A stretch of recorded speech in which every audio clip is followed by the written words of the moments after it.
ભાવનગર શહેરના Subhashnagar ring road પર રસ્તાના ખરાબ હાલને કારણે 24 કલાકમાં બીજી વખત ટ્રક ખાડામાં ફસાયો છે. શહેરમાં નવા રોડના નિર્માણ પહેલા ડ્રેનેજ અને પાણીની લાઇનો અપગ્રેડ કરવાની કામગીરી શરૂ કરવામાં આવી હતી. જો કે ડ્રેનેજનું કામ પૂર્ણ થયા બાદ ચોમાસાના આગમનને કારણે રોડનું નિર્માણ કાર્ય અટકી ગયું છે. આ દરમિયાન ખોદકામ બાદ માટીનું યોગ્ય લેવલિંગ ન કરવામાં આવતા વરસાદી રસ્તાને ખાડા ટેકરામાં ફેરવી દીધો છે.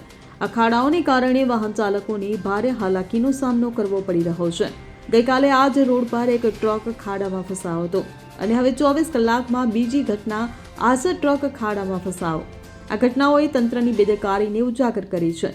રસ્તાની ખરાબ હાલતને કારણે મુસાફરો અને વાહન ચાલકોમાં રોષ ફેલાયો છે. સ્થાનિક લોકોનું કહેવું છે કે તંત્રએ પહેલાની ઘટનામાંથી કોઈ શીખ લીધી નથી.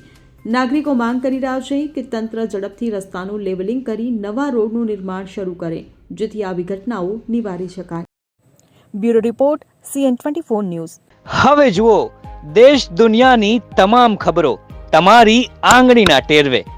ઉઠાવો મોબાઈલ અને Google Play Store પરથી ડાઉનલોડ કરો અમારી CN24 ન્યૂઝ મોબાઈલ એપ.